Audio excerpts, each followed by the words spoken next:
All right, hey, good afternoon. Welcome to the 2018 version of Alex Talks. So what the heck is an Alex Talk? Well, it's based on TED Talk, so I'm told, and it's about the fourth year that the school has done this. And a TED Talk, as you may know, is about a 17-minute vignette of something interesting, provocative, and so forth. And you haven't watched any of them, if you're not familiar, great to look online and view. We're going to take a version of that here at Hamilton as Alex Talks and look at our distinguished alumni panel and have them talk about something provocative in about half the time.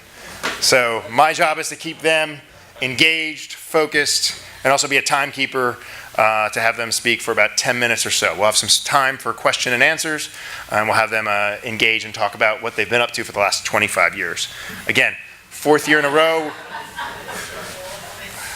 we're the 25th reunion class has been bestowed the honor of doing the Alex Talks. Fantastic. So, a couple things. We're going to run through the agenda. So we're going to have some people talk individually, right? Eric Roye, who is on campus, as we know, is a football and track star, loved to run. He's going to be talking about time. Craig is a great follower. If you want to see what's up in Warsaw with his wine and watches, eating Wagyu beef, Instagram is where you want to be. If you want to see behind-the-scenes view of how to enforce the rule of law in our challenging times, we have Steve Reynolds from the Department of Justice. Entrepreneurship, how to cash in on a liberal arts education, we have Stephen Brown and Rachel. And then finally, the 4 or so people who actually took a science or math class at Hamilton are our esteemed medical panel. I certainly was not one of them, but they were able to do so and have gone forward and to do great things. So we're going to hear what they've been up to in the last 25 years. And so what do all these have in common? I was given the job and honor to work with a team of people, and this doesn't happen automatically, so quick acknowledgments. Not here today from Hamilton. We have Jamie Thiessen and Sharon Rippey, who really helped pull all this together, as well as their team of interns. So let's thank them.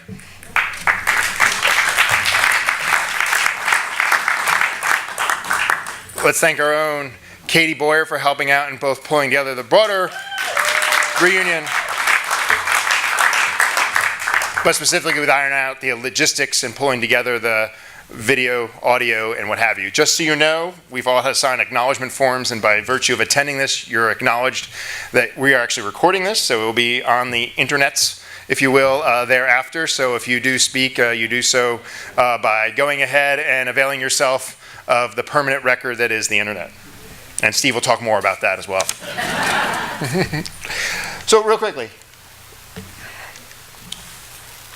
individual speakers first, panel discussion second, QA and closing remarks. Hey, we're going to keep this pretty loose. After the individual speakers, we'll have time for Q&A. After the panel discussions, we'll have time for Q&A. We can stay as long as we want or until we get thirsty. So what do all these have in common? It's pretty interesting. When you see all these folks and have done pretty amazing and successful things, you might sit back and look and think, gosh, it probably looked like they planned it all and it was on the left, but more often than not, in speaking to them individually, it probably depicts a life in the last 25 years that's a little bit more like the right. And I think we can all relate to that no matter what we do. And they said, well, when we went ahead and did the success, did you have a plan? And they said, of course we had a plan. It probably looked something like that. But reality, it was this. And I think we're going to at least try to tap into some vignettes and stories in all of these talks, if you will, that are on varying different themes that really at the end of the day, our liberal arts education has presented us for the bottom part of the plan, if you will, and allowed us to see our way through. But enough of me yabbering on. Let's get ahead with our first discussion. And I will turn it over to Eric Roye. So thanks so much, and we'll go forward from here.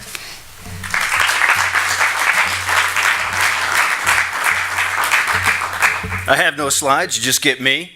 I'll start by just saying thanks to Hamilton College and all of you for being interested enough to show up for a few minutes and spend a couple minutes with me. The hope of this conversation is talk a little bit about time and hope that you take 1 or 2 things away that can help you make a little bit more of the brief time we have on the planet. We'll work from small to large. We'll consider 3 different conceptualizations of time: timeliness, and the times we live in, and wrap with a couple of hopefully inspirational words. Just remember, Eric, I'll be keeping time. Excellent. And I thought it was 8 minutes. I just got 2, so I'm going to go 14. There are two words for time in Greek, chronos and kairos. Chronos is clock time, the hours and minutes as they tick through the hourglass. Kairos means the right time or the optimal or perfect moment. And once again, the Greeks have a better conception than we do. Let's start with clock time. We'll touch on them both, but let's start with clock time and let's focus on the workday. How can I make the most of my workday? We're going to use big blocks to cover the most distance. They are priority, budget, and focus. The first, priority. The most important decision of the day is made when we determine what we will or will not work on. And so I make the assumption that we only want to work on the things that make the greatest progress, create the biggest difference for the things that are most critically important to us. And so every afternoon, we need to test the next day's work against a very high bar. 3 tests. First, select only the work that is of maximum value to critical outcomes. Second, that uses your capabilities to their maximum. Third, that cannot be done by anybody else. If you test the things that are on your plate by those 3 rules, you're going to find yourself with a very short of things, strategy and innovation, and we need to push everything else to the side for the moment. We have our few priorities. Now what? Studies show that you optimally have just a couple of hours of productivity every day. Good news is we can work for a couple incredibly productive hours and turn out tremendous outcomes. You have an optimal hour of productivity in the morning. This is when you're awake, before you're over-caffeinated, before you're dominated by the tyranny of the urgent, right? Only you know when this hour is for you. 7, 8, 9, as you describe it, it probably comes up in your mind. During this hour, you're rested, your brain is fueled, it is uncluttered, and this hour should be reserved for work that requires precision, clarity, or decision-making. Studies will show that decision-making is best made before noon. So avoid making important decisions after the lunchtime break. You will get a second hour, another power hour after lunch. Again, after you're a little bit refreshed, but at this time your brain's actually a little bit fatigued. And what the research tells us is that the fatigued mind is actually optimal for making connections, for brainstorming, and for creative thought. So reserve the parts of your work effort that you're going to put in the afternoon for that kind of work. Block these hours on your calendar and defend them with your life. So how do we make the most of these critical hours? If we're only going to get 2, we better make the greatest distance. Your brain is a sprinter, not a marathon runner. So if you look at maximum productivity studies, you're going to get 3 to 5 12-minute bursts of your highest productive thinking. And actually, studies also show that most of what you get done in any effort is done in the first 12 minutes. Everything else is revision and cycling. And so what we're going to do is we're going to take each hour, we're going to pursue 3 to 5 12-minute bursts, start at priority 1, and focus on progress. So focus on the maximum distance you can make on that individual topic, not completing the task. After each focus, it's going to sound strange, we're going to stop, we're going to push ourselves away from the desk, we're going to say, done. We're going to look into brighter light to activate some of the energy in the brain. We're going to look at something green, we have nothing in the room.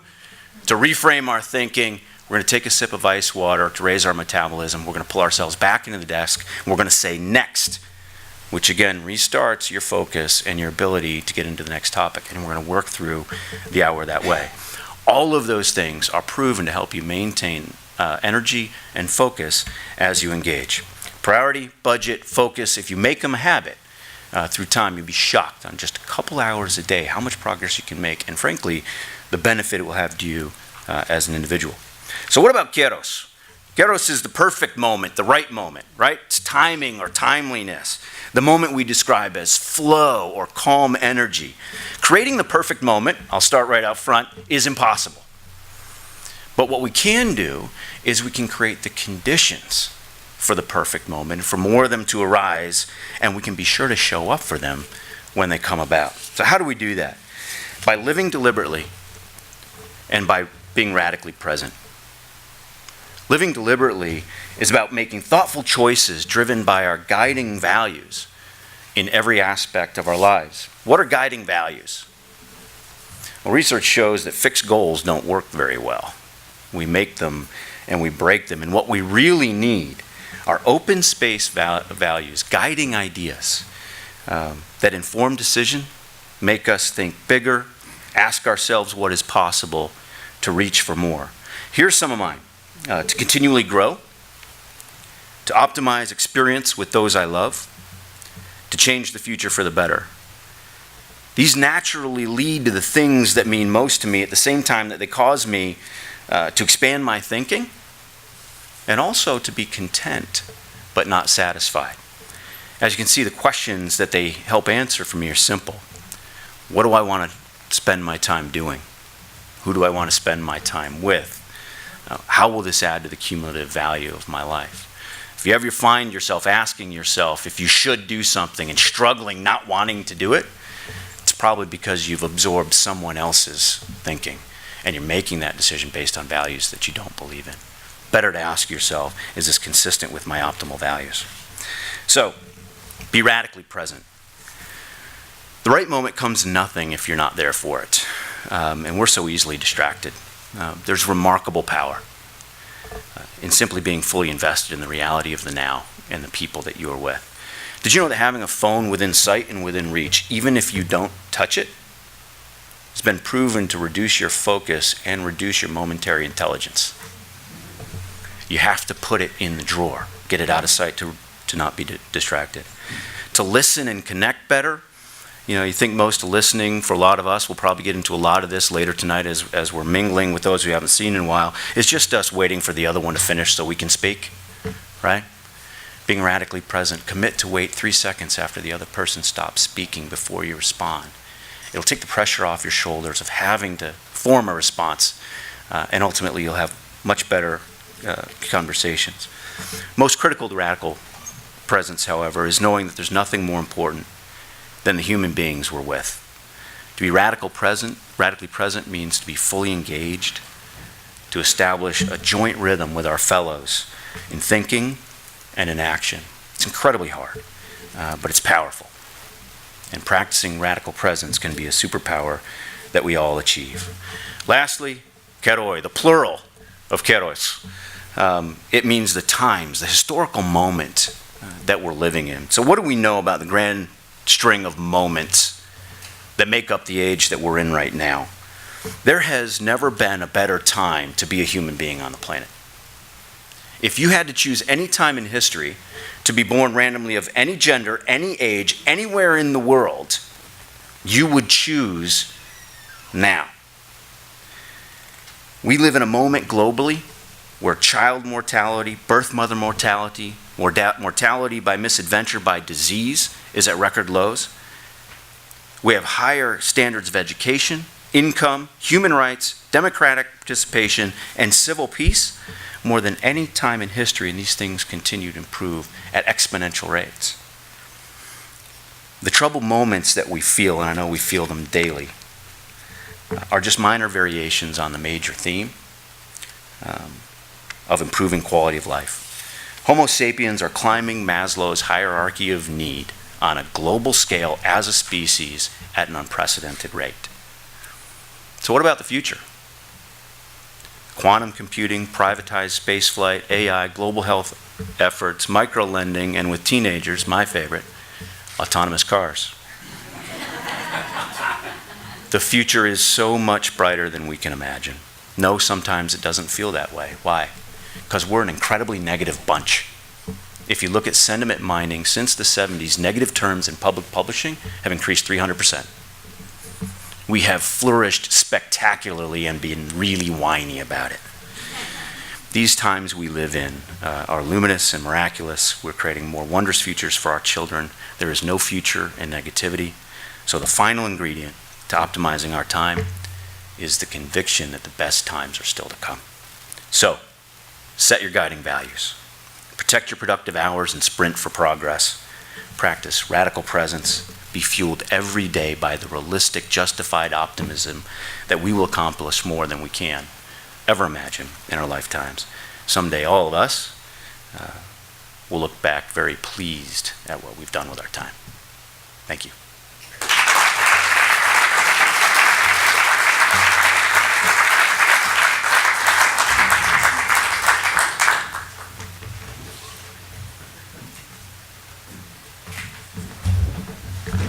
Good afternoon, everyone.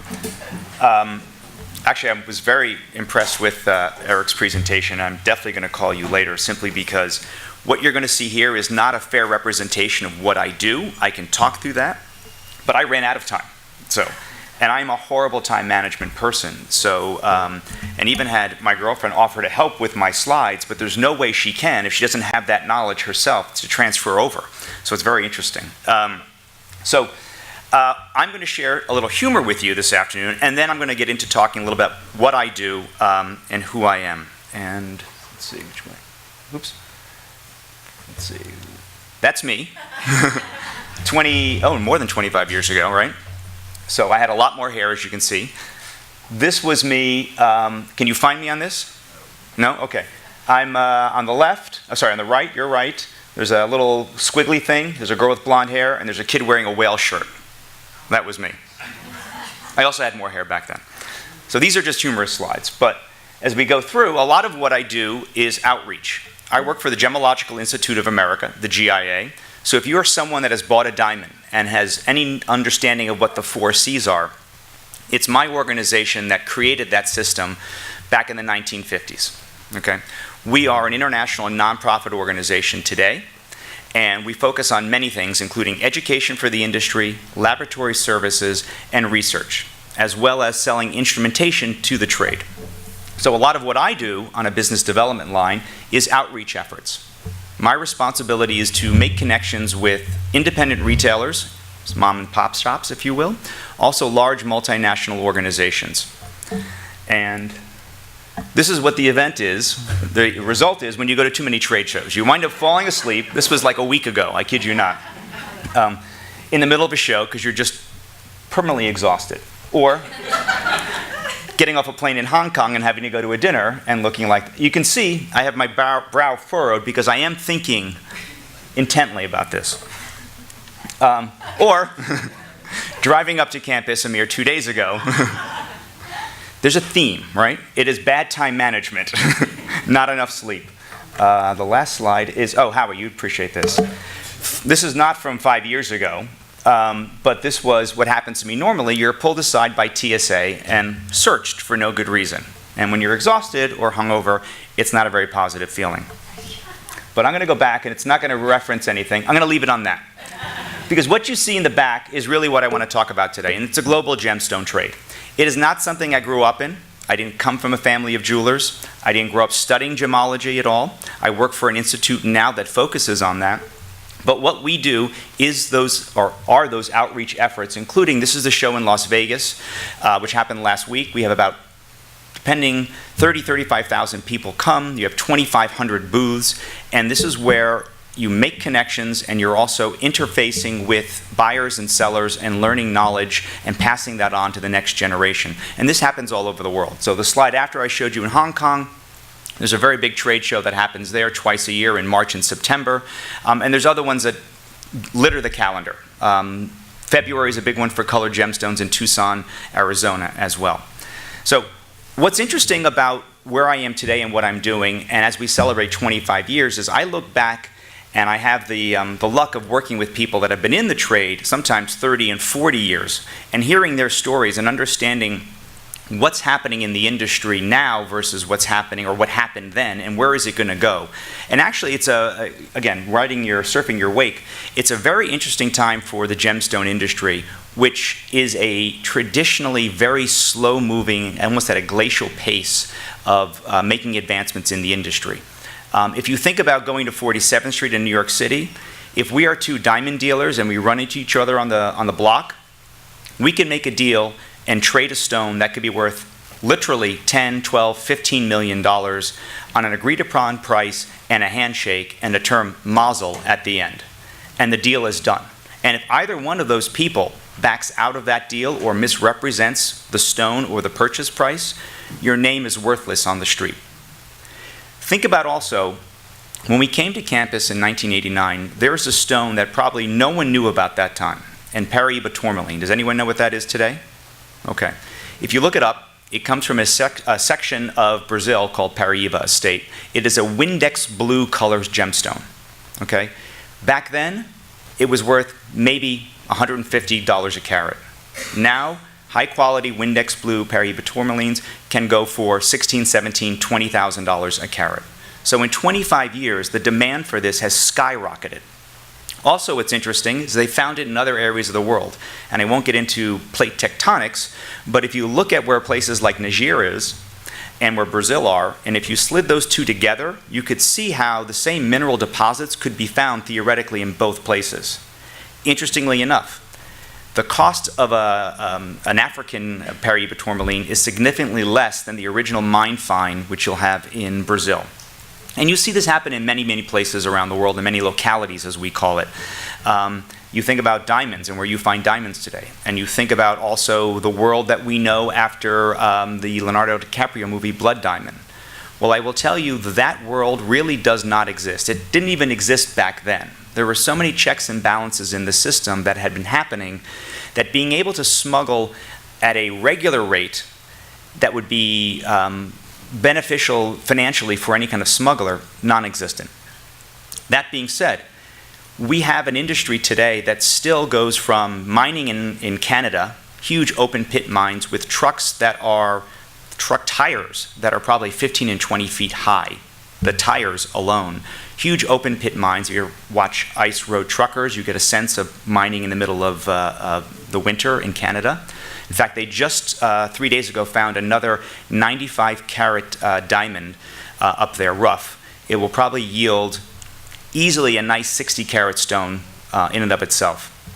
But to go from that to what you find still artisanal miners in other parts of Africa and even in Asia, where you mine for sapphires and emeralds and rubies, any of those fields, it's pickaxes. It's people literally without shoes, without hard hats, no shirts on, and they own a little plot of land. They own this, and whatever they might find in that is theirs.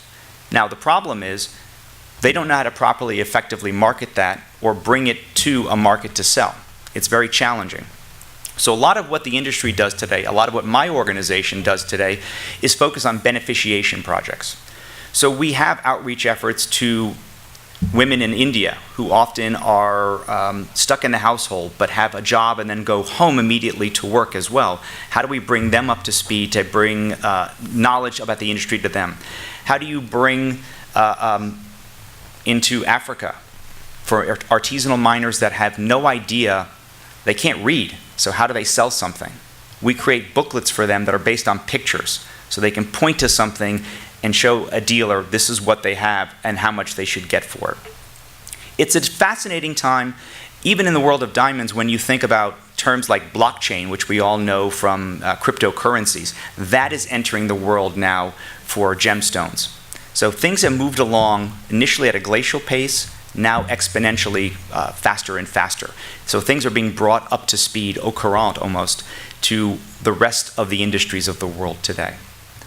I'll leave you with the fact that we talked about peributourmalines. There are many other gemstones out there in the marketplace today that we probably never heard of, or localities that you would never imagine. If I say to someone today, I have an emerald, people think Colombian emerald. But just about 3-4 years ago, they started finding emeralds in all places, Ethiopia, which they had never found before. And before that, they had found opals, which had never existed or no one thought existed before that. So this industry that I work in is constantly evolving, and I think it's at a point where it's going to be pushing forward and being much more fascinating to everyone. And what that means is the price of gemstones is going to come down for everyone today. So. Thank you. Good afternoon. My name is Steve Reynolds. I grew up in a loving Irish Roman Catholic family, so I basically had two options for a career path, priest or a serious disappointment. So I am the latter. I am a federal criminal prosecutor. I have been in that job for about 16 years, and most recently served down at DOJ in Washington, D.C. as a deputy for cybersecurity in the National Security Division. And I'm going to be speaking with you today about some cybersecurity tips and best practices. And rather than talk about some interesting cases that I've been fortunate to work with the FBI or DHS or the intelligence community, I thought what might be most helpful in a very brief kind of 7 to 8 minute talk to talk about would be just some tips that we can all use in our basic everyday lives to try to protect ourselves against the cyber threats that are out there. And I'm going to forewarn you in advance, this is somewhat 101, it's somewhat basic, but the reason is that there are basic things that we can all do that we probably know already to protect ourselves a little better, that when we get busy in our everyday lives, we don't take the time to do. So that's the focus of my remarks this afternoon. So let me start by setting the stage a little bit. I'm sure it comes as no surprise that the cyber threat landscape is very challenging, very prolific, and the threats are coming from multiple different areas. We have very different types of incidents that are happening. We're having ransomware attacks where individuals or locations or hospitals are having their data locked up until they pay. And oftentimes it's the case that if you do pay, you don't get your data back. We are seeing distributed denial of service attacks, and what I mean by that is most frequently it's traffic that is flooding a particular website that then prevents you from, say, being able to access your bank accounts online.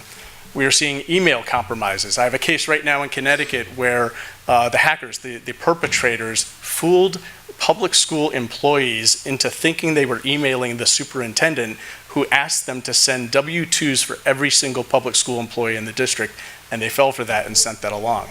So we are also seeing the conduct happening from different perpetrators, from criminal perpetrators, from organized crime, from nation states. Iran, China, North Korea, Russia are very active in this area. And the nature of the compromise is also varying as well. So it can affect the availability of your data. It can affect the integrity of your data if somebody's trying to manipulate it or change it. And it can also affect the confidentiality of data in matters like Equifax or Target or Yahoo. So I canvassed some colleagues, and I canvassed some of the cyber agents that I'm fortunate to work with to kind of caucus and come up with just 5 basic takeaways for individual users, not companies, not protecting your kids online, but individual users about better ways that we can protect ourselves. First one, not surprisingly, strong password management. Anybody want to take a guess on what one of the most popular passwords has been for the past decade? Password. Yep. It remains that's the case. So using strong passwords continues to be one of the best ways to protect yourself. Don't reuse passwords at the same places. You know, change your password for the pizza site that you order online and keep it different than the bank site that you use. Some people recommend using online password managers that will automatically create complicated and different passwords for you. There are some benefits to that. Others are concerned that it creates kind of one fail-safe, but that's one thing to think about as well. I like to think of passwords a little bit almost like underwear. Change them frequently, keep them private, and don't share them with anybody else. Second recommendation, patch or update early and often. You know, when we get those notices on our devices that a new software update is available, do it, and do it right away. Very frequently, those updates are targeted at known vulnerabilities in software that are out there, and so the updates are there to protect you, to protect your systems, to close the gap on that particular patch. So we recommend that as well. Number 3.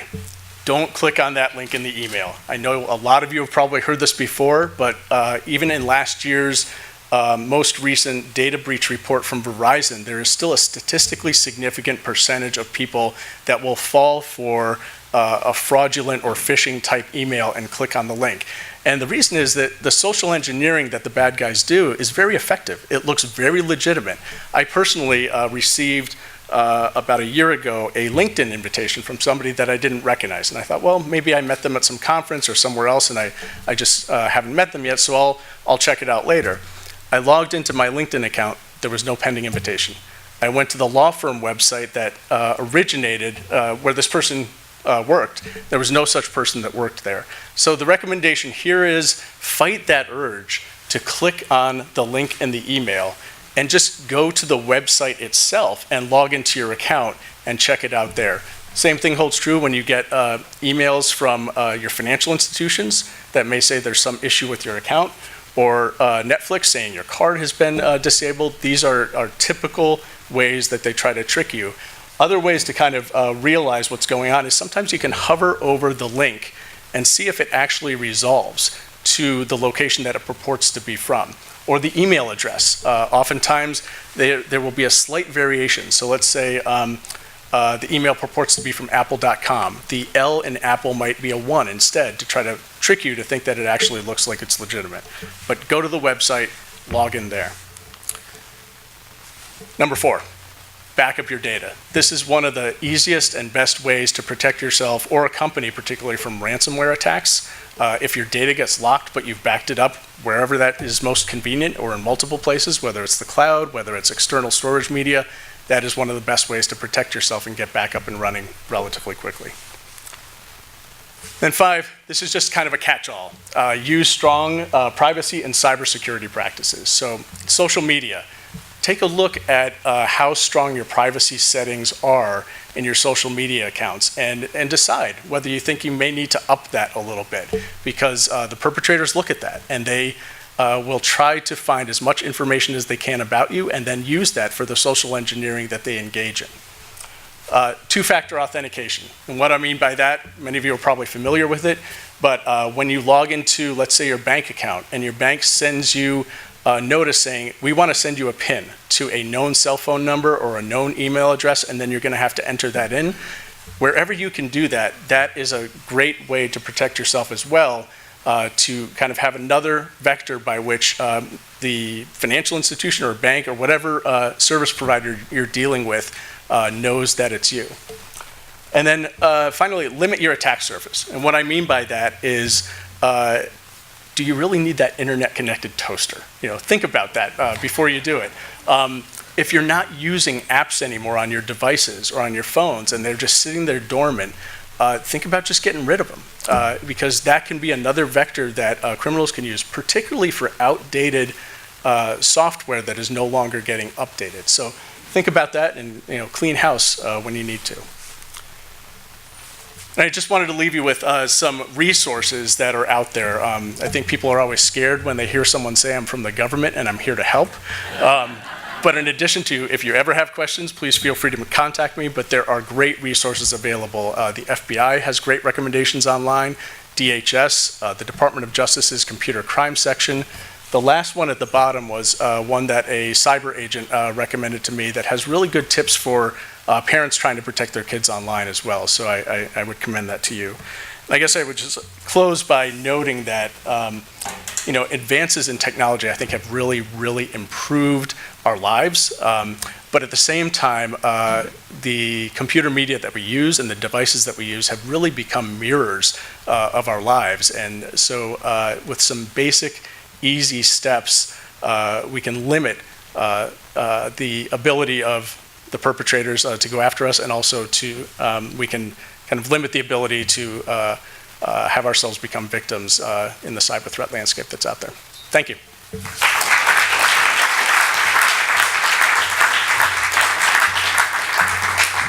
Very cool.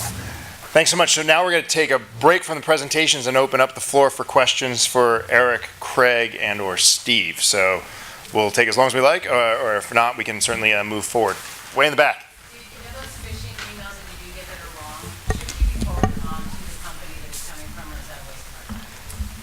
I'm sorry, forwarding them on to... So like if I get a fake one from Apple, I usually take it and send it to apple.com support. Like, is that a waste of my time, or do they actually use that data and investigate? I think there's no downside to doing that. I bet they do want to track what's going on out there. So I don't see any problem with forwarding it on. Yeah. Other questions for our panelists? Certainly come back later. Sir. I'd like to ask Craig, if what you depicted in the movie is not really true with DiCaprio, what in fact is the real problem with gemstones from developing countries that your organization can better address?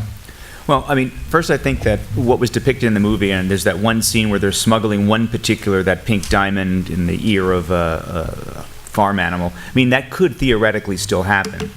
I think, though, the reality is for that to happen on a large scale, to make it worth someone's while, you'd have to have an enormous flock of sheep going and doing that, and that's just not, it's not possible because the industry, there's a lot of effort that goes into mining. For example, if you're mining, and I mentioned Canada because it's an easy one and they have good laws, you can't even mine in Canada unless you set aside a trust of several hundred millions of dollars that will be kept in escrow so that when you close the mine, when it's run, the kimberlite pipe is finished, you need to put the land back the way you found it. So it's a lot for a mining industry to do that. So if you think about how you would be smuggling gemstones, and it does happen, but again, at a much, much smaller scale than what the movie tended to make you want to think was happening. Now, in that particular case, it was a pink diamond, which can garner a tremendous amount of money in the industry today. I mentioned that 95 carat stone they just found. I'm going to guess that, as I said, they'll yield probably 60 carats of it. It's got a lot of high clarity. I'm not sure what the color will be. It's probably going to be, won't be DEF. It'll probably be GH color from what I could see in photographs.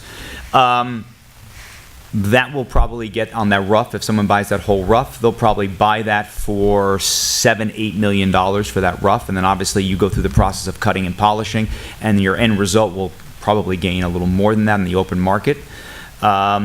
So what is the industry going to do? I mean, my industry is a nonprofit, but we don't have any jurisdiction powers. So if you go through, you realize, or you probably read in the news, there's the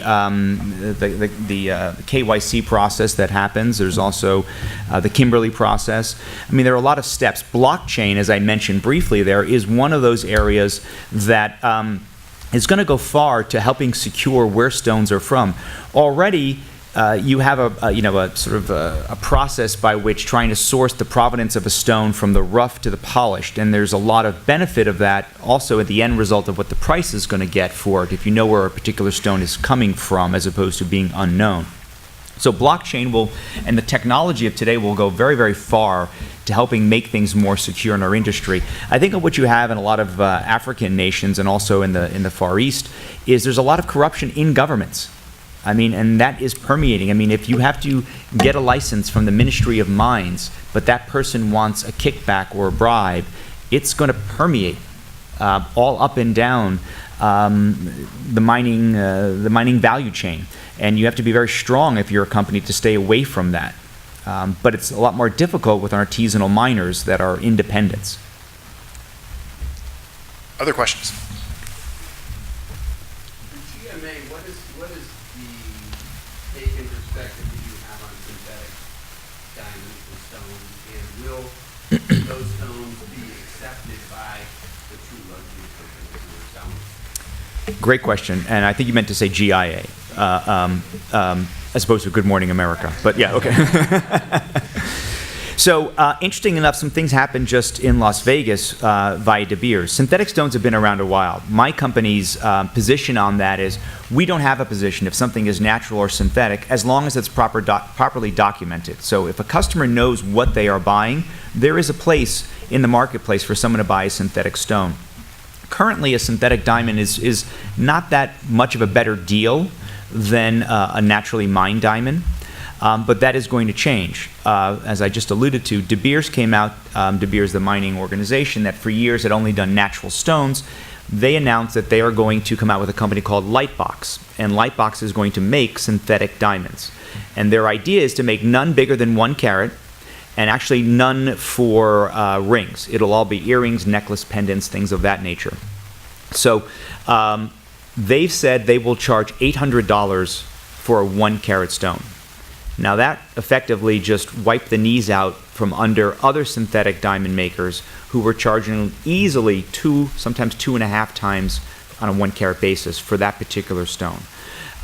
What De Beers decided to do, and it's very smart from a strategic area, is say, boom, this is the luxury good on one side, naturally mined diamonds. Synthetics are fashion jewelry, and we will get involved in them and we will sell them, but they have no place in the high-end jewelry market.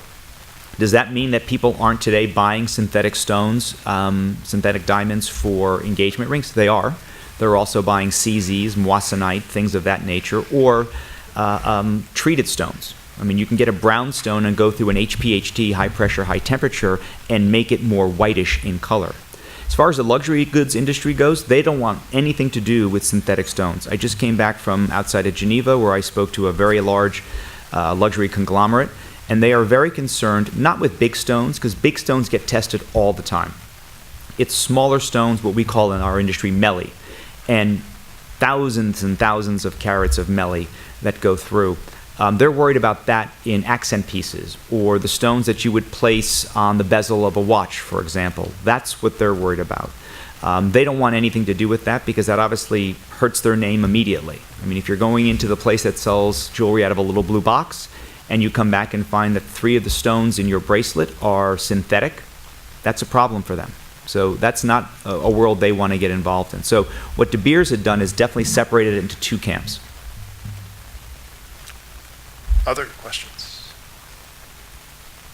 All right, well, we'll move on to our entrepreneurship panel. And at this point, we're going to have me serve as a role as moderator and turn to our panel entrepreneurs, Stephen and Rachel. So I'll throw a question out to both of you. It's interesting, Stephen reminded me that interesting how 2 folks who both are graduates of the same class also attended the same high school, middle school, beyond, elementary? Not middle school? Just high school. Sorry, all right.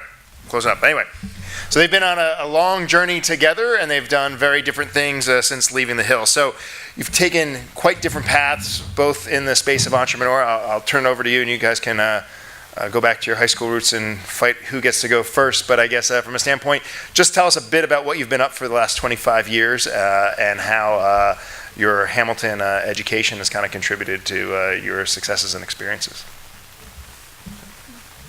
Yeah, thanks, Howard, and thanks for the opportunity to be here. For me, it's really nice to be back here at Hamilton because for 2 reasons, really. First is that I'm in a bit of a transition phase right now, coming back to Moscow, or back to Russia, or back to the States, after living for 17 years in Russia, most of that time in Moscow.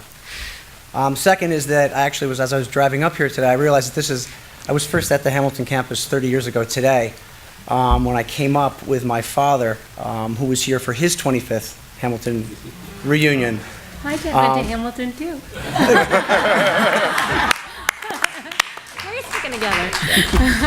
Yeah, but on the Friday before his reunion started, I went and I had my interview, and then went over to Sid Werdemer's house for the cocktail hour, which was a really nice experience.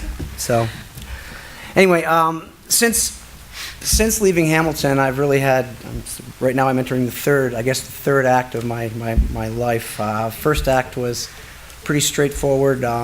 Moved to Washington, D.C., and I was a consultant, and I went to graduate school to get my MBA, met a girl, got married, pretty standard. As I was finishing graduate school, my wife and I decided to take the road less traveled, and we ended up going to Russia as part of the Peace Corps in 2000. So really, I landed in Moscow in Russia just a few months after Vladimir Putin he became the president. So, and I just moved back last summer to the States. So my career really has spanned the Putin era. And I would say in many ways mirrors what happened in the country, has been happening in the country over the last 17 years.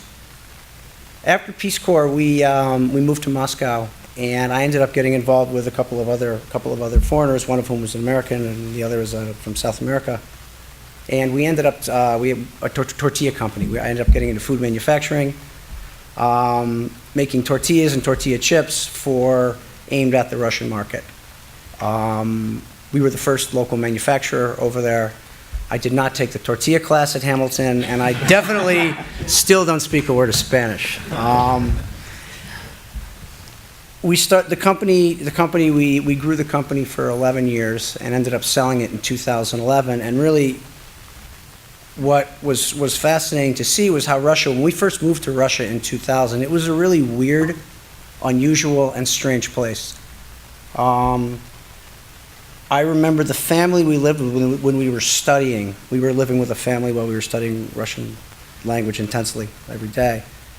The mother was a librarian. The father was a colonel in the Strategic Rocket Forces, and those are the guys that you know they're the ones controlling the weapons. I don't know what he did for him. It's kind of wasn't the most friendly guy, but the two of them made less money than their son, who was a 20-year-old kid working at the BP station that had just set up shop in the little town we lived in. You know, and it was a pretty depressing, pretty challenged place in 2000. And for the first, we were manufacturing products and launching products really which were aimed at the middle class, which was just starting to get its feet under some growth there's some money. Oil price started going up, and quite frankly, the laws that were put in place by Putin during the early 2000s really did a great service for the country from taking it back from really the edge of a real disaster. Everything continued for us. We ended up having a couple of children. They were born, and now they're 15 and 11. They were born in Russia. First one unexpectedly born in Russia, which is another story. But what was really fascinating about being in Moscow and in Russia during that period, and I was traveling all over the country because we were developing our distribution networks in different cities and different places, and it's obviously a huge country. Was that really you could see it was two steps forward, one step back, but you could see the country changing before our eyes, and was opening. There were more foreigners coming in. Our kids went to a Russian public school. My daughter finished 8th grade. Son finished 4th grade, and just in a regular public school in Moscow. And really, honestly, we really became part of the community there. And right now, I feel like Moscow is really it's my home. For our kids certainly think that.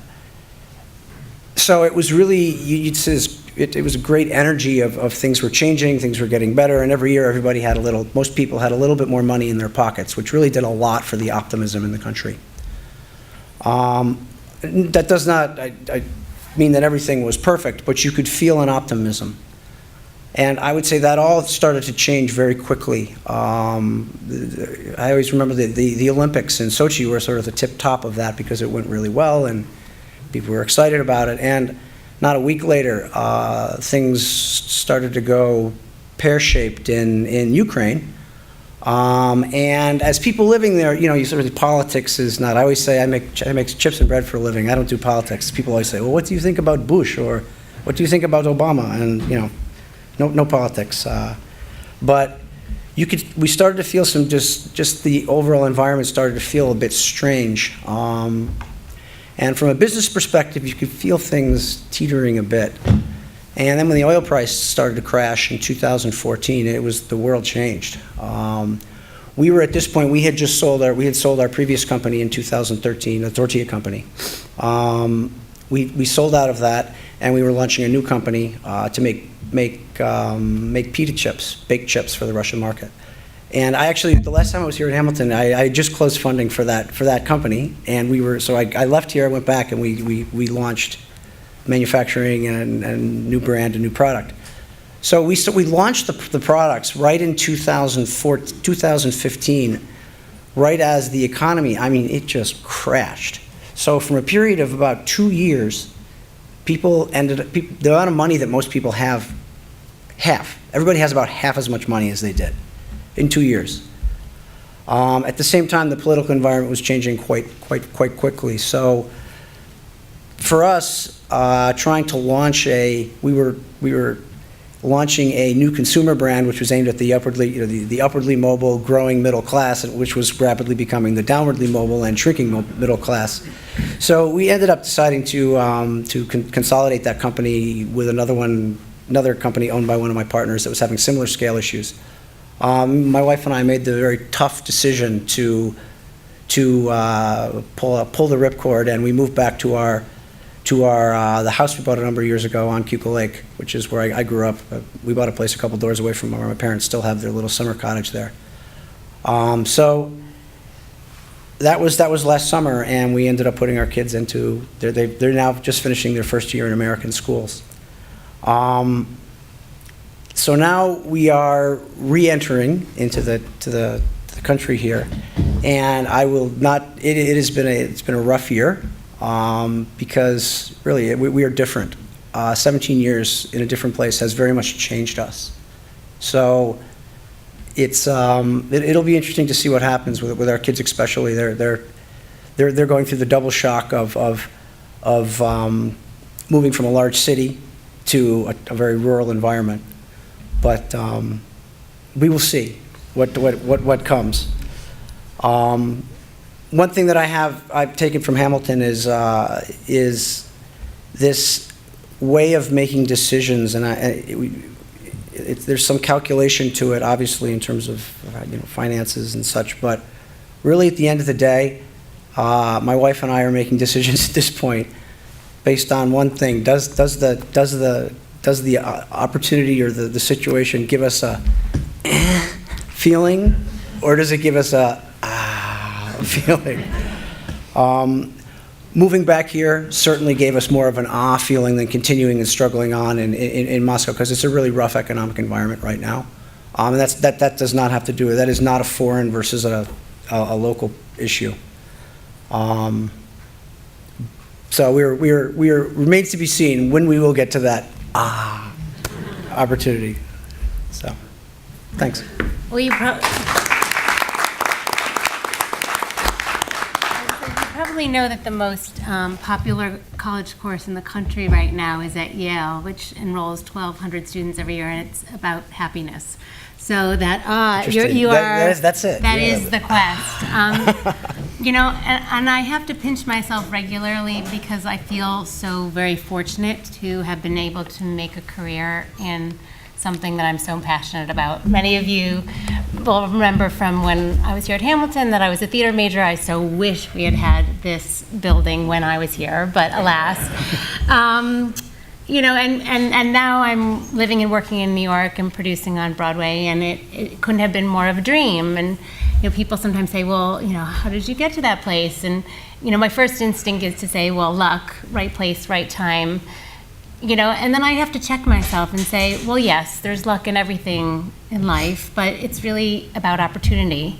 And it's not only about opportunity given, but it's about opportunity sought. It's about opportunity taken. It's, allowing each opportunity to lead you to the next opportunity. And that involves risk. And producing theater certainly involves risk, but you have to say yes. And you have to say yes to opportunities that are given to you, even when you think maybe it's more than you can handle, and I've certainly done that, a couple of times. And when I was a theater major here and I was graduating, I knew I didn't want to be a professional actor, but I didn't know what that path was. There was no designated path, and where some people were pursuing medical school or law school or publishing, which I don't even know if that exists anymore 25 years later, I moved to New York, and I started at the very bottom. And I spent my first year in New York. I was interning for 3 different companies and really just learning all the aspects of the business side of theater: marketing, fundraising, producing, casting, the gamut. And I remember somebody set up an informational interview for me with a big producer at the time, and I went into his office, sit down. I was so intimidated. And he said to me, you want to be a Broadway producer? Come back in 20 years. And I left his office, and I was so crushed, and I was so angry, and how could he say that? And the truth was, that's what happened.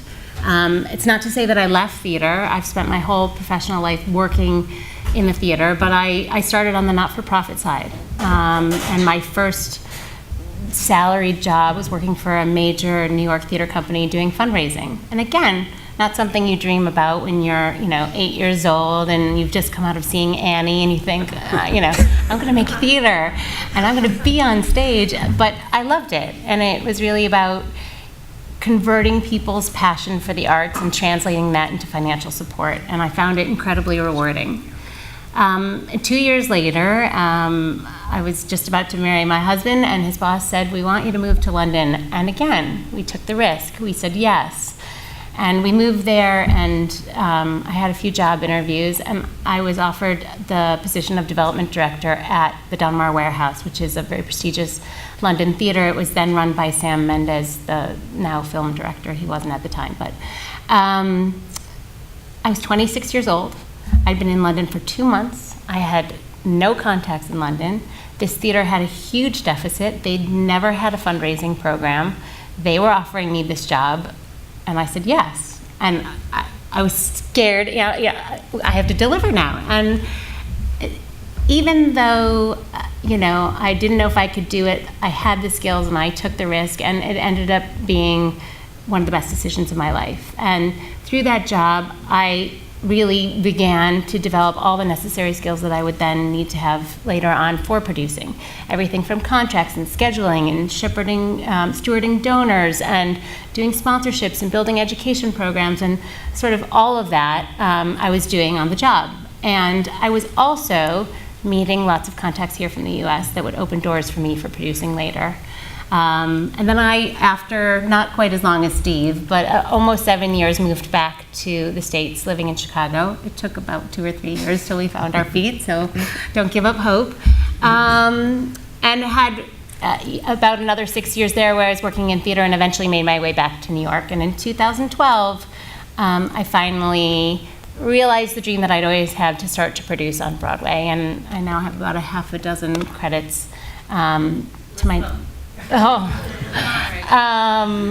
American in Paris, Disgrace, Dear Evan Hansen, The Heiress with Jessica Chastain, Huey, which we did with Forrest Whitaker. So anyway, it's been a wonderful ride. And considering that it's a multi-billion-dollar business, it actually is a very small community of people who are producing theater. And why is theater being lumped into this entrepreneurship category? Well, when it comes to commercial theater, every time you launch a new Broadway show, you're launching a new startup company. From all of it, you are creating a legal entity, you are finding the funding for it, you are building a brand, you are figuring out your audience, then if you have a success, you're rolling it out nationally and hopefully internationally. You're doing all of that. And that comes with risk. And only 1 in 4 Broadway shows actually recoups its capital investment, which actually I was told by somebody who's in VC, and I don't know if we have anybody here, that actually those are pretty good odds, because for most VC it's 1 in 10. So, maybe not quite as risky as I thought, but it involves risk. And when you're evaluating projects, you're often having to decide about something very early on when you're seeing a first version of a script or seeing a workshop presentation early on, and you don't always know that it's going to be a hit. I mean, now we can say, oh, you can make lots of money in a Wicked or a Hamilton or a Dear Evan Hansen because, hindsight is 20/20. But at the time, if somebody had said to you, I'm writing a hip-hop musical about, George Washington, Thomas Jefferson, Alexander Hamilton, I'm going to cast them as Latinos and African Americans, people would have looked at you like you had 2 heads. And who would have known what the juggernaut that would become? Or again, Dear Evan Hansen, I'm doing a show, it's about teen suicide and anxiety and depression, and by the way, it's a musical. But the time that you have to make those decisions, you don't know. And so really, you have to just find a project that you believe in and are ready and willing to champion. And the theater that most excites me is the theater that gets those conversations going, and the people leave the theater wanting to talk to each other, wanting to talk to their kids, wanting to have a discussion, that wake up the next day still thinking about what they saw. So it's been a great ride. And in terms of what Hamilton has brought for me to this game, I think Hamilton was a place where I could take risks. This was a small enough community and a nurturing enough community that there were leadership opportunities. They certainly taught us how to communicate and ask for what we needed. Yeah, I think we could fail here. I don't know if everyone, I think that it was a place to take chances. And above all, it taught us to think critically, and it taught me, because my graduate school is on the job, about how to ask questions. And if you could ask the right questions, then you can learn what you needed to know, and that would carry you forward. So.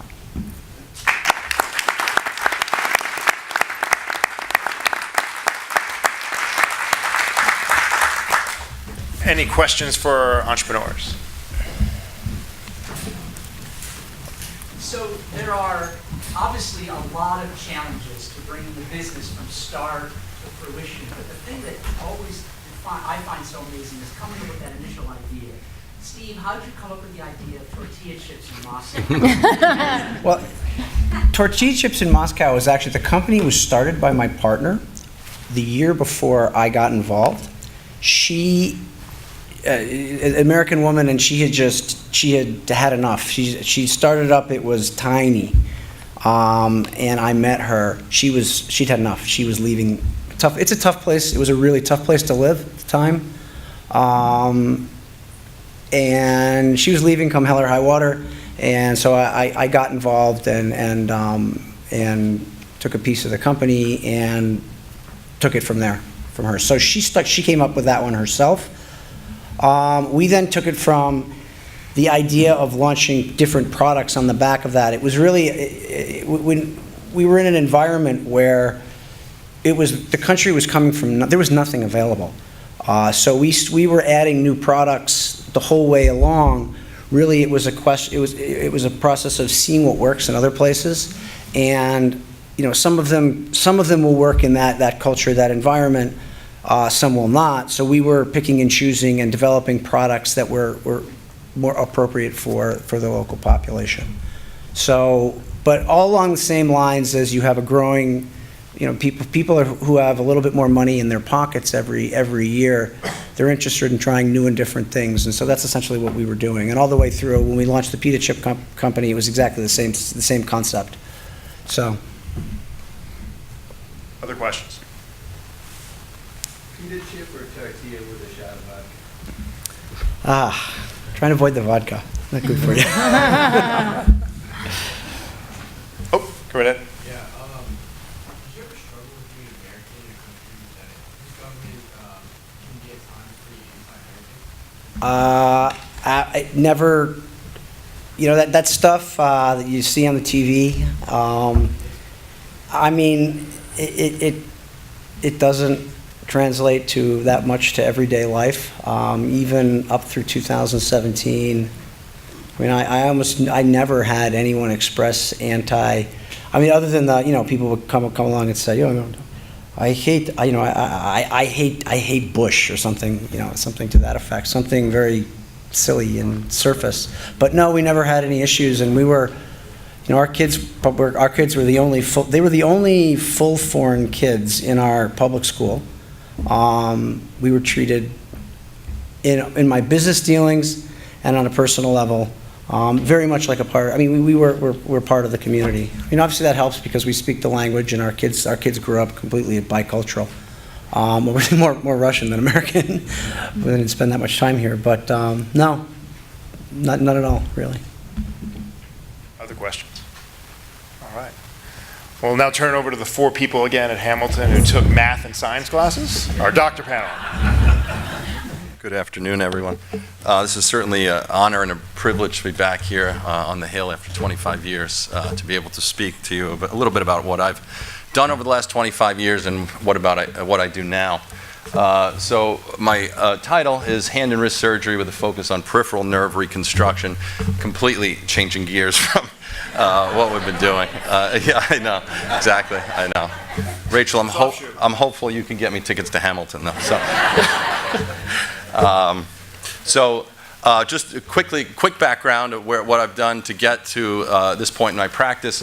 Graduated in '93, obviously. Did some research at Cornell from '94 to '96 in the Department of Neuroscience.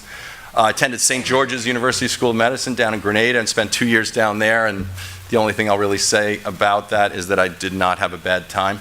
I did a residency in general surgery at Monmouth from 2000 to 2005. The picture on the right was hanging in the Department of Surgery, and it's sort of half joking, but you learn quickly as an intern to listen to the nurses, and certainly a lesson I've carried through my career. Was fortunate enough to do a fellowship at Duke after that, working with some of the true giants in the field of hand surgery and orthopedic surgery and reconstructive plastic surgery. And that is really where my career took shape. And it was a wonderful year. I had an opportunity to work with the golf team and was able to do some studies with the golf team that I published on the kinematics of the wrist movements during the golf swing, which was pretty fun in the Mike Krzyzewski K-Lab down there. So that was a wonderful year. I joined practice where I still practice at Central Jersey Hand Surgery.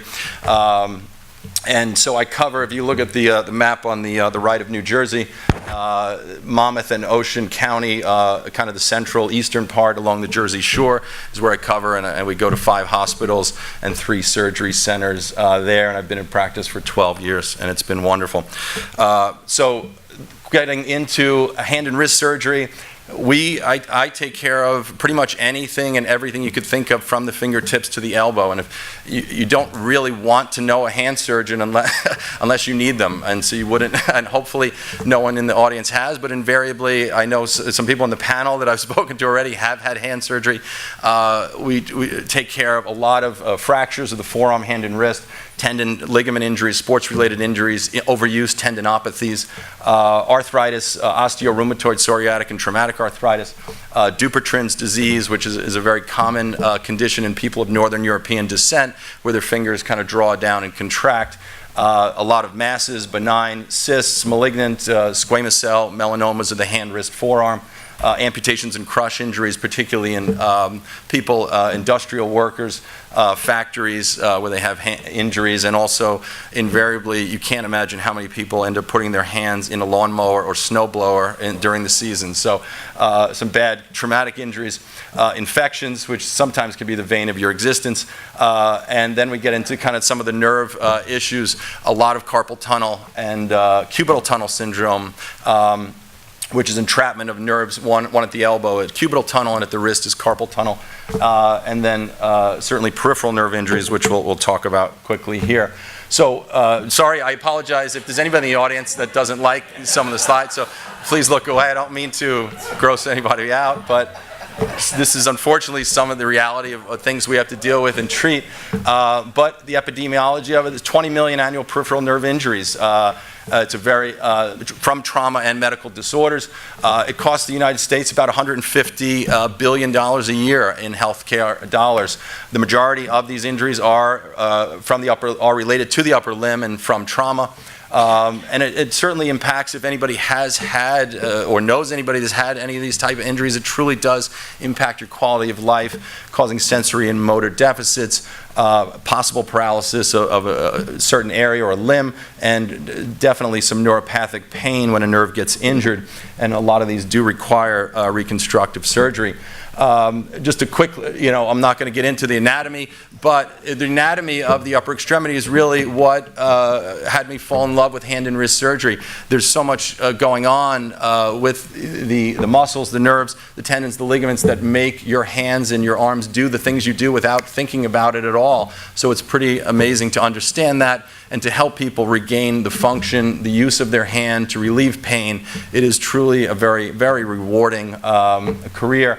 And just quickly, the nerve anatomy, the way I kind of describe it to people in the office when they have this kind of injury, think of it like a cable wire where there's an outside kind of protective coating, and then on the inside there's multiple smaller wires that kind of conduct the nerve impulses through the down to the end organ or skin.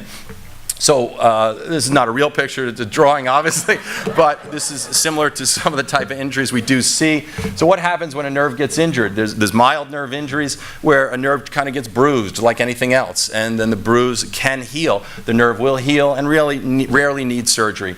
There's more severe injuries sort of in the middle where a lot of times it's supportive care, but part of the nerve may be injured, a partial, just the outside kind of outer cable protective coating may be injured, or part of the nerve may be injured, and sometimes those do require surgery. And then there's clearly an area where the entire nerve is cut, the outer cable and the inside nerve fibers are injured, and those usually do require surgery to repair those. So the primary nerve repair is what you usually want to do, and these is exactly that. The nerve is sewn back together with a very small suture under a microscope. and you try to bring the two ends of the nerve just back together, and then it will heal to the other side and then down to the end organ or skin. The problem with this is that a lot of times this is not possible for either timing reasons. This could usually only be done immediately because when we see a delay in a nerve injury, we usually need to trim the ends of the nerve back to healthy nerve. The nerve starts to degenerate once it's injured, and so we need to trim back on either side of the nerve to healthy nerve, and we usually like to see what's called healthy pouting fascicles from each side of the nerve, and then we can perform the repair. However, a lot of times when you trim back, you're left with a gap, and that really brings us to the crux of the talk. What do we do about the gap? So this is sort of this is one of my patients where this was from a work-related injury, and I saw him about a week and a half after the injury. This is on his index finger, and after trimming back on either side of the nerve, we're left with a gap of a few centimeters. So how do you do that? So there's really three methods to do that. There's autografting. Autografting is when you take a nerve from another part of that same person's body, and then you sew it in between that area. And then there's conduits, which are artificial synthetic tubes that the nerve grows through. And then there is allografting, which is taking a cadaveric nerve that's been prepared in a certain way and put it in that area. So I'm going to quickly go through these. So autografting really is the gold standard. But there are some disadvantages of it. You need to harvest the nerve from another part of the person's body, and that is associated with a certain amount of morbidity to that area. Usually the sural nerve from the leg is taken, and there are also mismatch of the target nerve to the nerve that you're removing and harvesting, and so it's not always ideal for the patient for those reasons. Conduits are exactly that. It's a synthetic tube, usually made of some sort of collagen, that you, when you have that gap, this is usually done for short gaps, and there's a lot of research that has gone into determining the optimal length and obviously the ideal substitute that you're going to use, the type of collagen, and you essentially sew the ends of the nerves that you could see in that top right diagram, sew each end of the nerve into the conduit, and then, not to bore you with any of the biochemical portions of this, but cells essentially grow through the conduit to the other side, and then eventually down the nerve to the end target. And this is something we very, very frequently do because primary repair really is, it's not very common with the way nerve injuries present. The last part is allografting, and this is done for larger gaps, usually from 5 millimeters to about 2.5 centimeters. And the allografts are exactly that. Cadaveric nerve that are harvested from different parts of cadavers, and then they're processed and cleansed in a way to remove the cells, and all you're left with is this extracellular matrix. Nerves love this matrix because they're used to it, and so they want to grow through this to the other side. And so this is the mainstay, I would say, of what I'm doing now in terms of peripheral nerve repair when we have a gap of about anything really more than 5 millimeters in size. The advantages, there's no donor site morbidity, such as harvesting from the sural nerve. These nerves come in a variety of different sizes and lengths to match them to the target nerve that you're repairing, and they are supplied in a sterile way, usually with a 3-year shelf life frozen. So this is just a quick video of me sewing kind of the allograft back into place. So we do this under a microscope. So the suture actually you really can't see with the naked eye. It's done in this setting where you're sitting down, which is certainly to my advantage, at a hand table in the operating room with the patient's arm out prepped and draped in this fashion. So just an idea of how we do the repair in that way. So just kind of a last so a little before and after.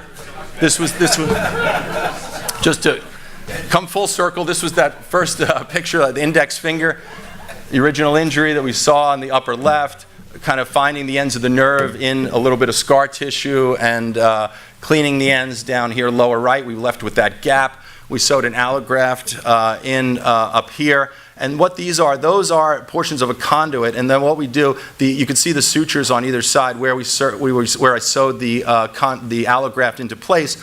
And then what we do is, in order to prevent any kind of nerve fascicles from trying to escape around the area where you did the anastomosis, you then wrap the ends of those anastomoses with those conduits. So I just slid them down and then sewed those into place. And that sort of adds an extra level of protection to the nerve repair. Future research, again, you can read through this. It's really on the biologic, pharmacologic level, trying to influence the nerve to heal better, to heal faster, to find newer and better materials, some gene therapy, stem cells. So this is where all the research is going towards in terms of advancing peripheral nerve reconstruction. So thank you very much. Before, I just wanted to mention a few people. Sadly, last week, I don't know how many people are aware, I'm sure most people are, we did lose one of the most amazing people that Hamilton College has ever known in Professor and my coach, Bob Simon. He was an amazing man. I always get a little emotional when I start talking about him because he had such a big influence on my life, and his wife, Joy, and son, Bruce, are here in the audience today. He is legendary as a philosopher in sports ethics, has written many books. And if anybody's taken his class, you certainly know what an incredible man he was. As a golf coach, he taught me so much about life, about morals and ethics in sports, and he's about the importance of family and friends and dedication to those around you. So truly, truly sad to lose him. And lastly, my true inspiration in life is my three kids, Julia, Andrew, and Gerard, who help me wake up every day and want to be a better father, a better doctor, and a better person. So thank you. Brian, I don't have any gross pictures, so you can look at all my slides. I'm going the wrong way. Sorry. I'm sorry. I didn't do that on purpose, I swear. All right, so I'm not a surgeon. I'm a pediatric oncologist. I treasure my bladder and my GI tract too much to be a surgeon. I need to pee and eat throughout the day. So I chose to work with children, and then for some very, probably people think strange reasons, fell in love with childhood cancer. So I'm going to talk about, they asked us to talk about technology in medicine, and I don't have technology in the true sense of the world in pediatric oncology, but we've had some pretty exciting things come down the pike. And I don't like speaking in public, but I'll do my best, although I do it all the time.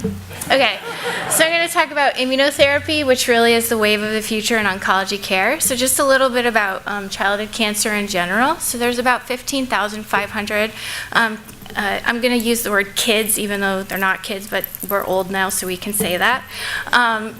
Diagnosed with cancer in the United States every year that are less than the age of 20. But in general, pediatric cancer is pretty rare. That only accounts for less than 1% of all the cancers that are diagnosed every year in the United States. But on the other hand, cancer remains the #1 disease-related cause of death in kids. And childhood cancer rates have been rising a little bit, but steadily over the past few decades. But the good news is that nowadays we are able to cure as many as 85% of all of those diagnosed, all the kids diagnosed with cancer of their disease. So how did we get there? How did we get such good rates? Well, conventional chemotherapy agents are really effective, but the problem with them is that they can't really distinguish between normal cells in our body and cancer cells. So there's lots of acute side effects while they're going through treatment, but there's lots of late effects down the road as well. And those late effects can persist forever and can even manifest years down the road from their cancer diagnosis. And also, cancer cells are really smart, and despite the fact that we use multiple agents together with multiple mechanisms of action, they find a way to become resistant to our conventional chemotherapy agents. And when those cancers recur or we can't get them to go away with conventional chemo, then we have a very difficult road ahead of us.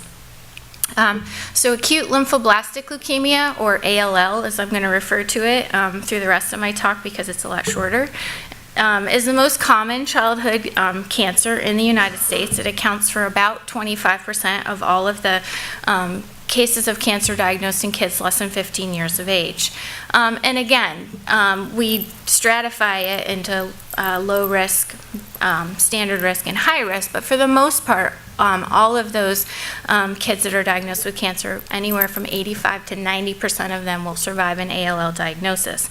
But there are those cases where disease is refractory, meaning we can't get it to go away with conventional chemo, or it goes away and then comes back. And in those kids, when the disease recurs or is refractory, less than 10% of those patients will survive 5 years after that diagnosis.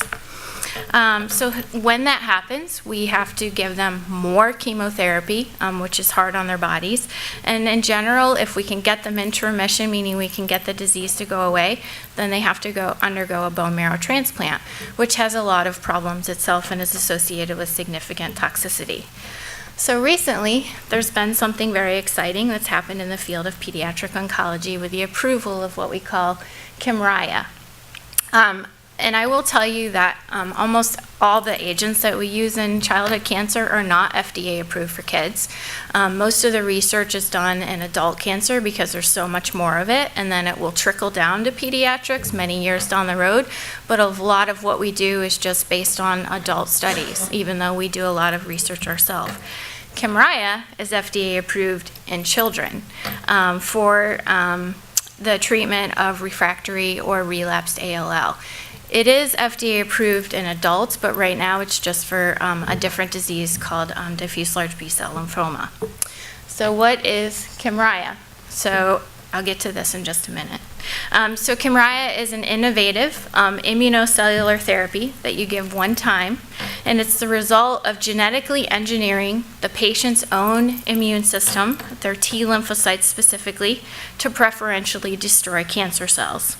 So the way, and then these genetically engineered T cells are called CAR T cells, which stands for chimeric antigen receptor T cells. So in order to make these, the patient, although mine are smaller, will go through this process of apheresis, and I have a picture of that, no blood,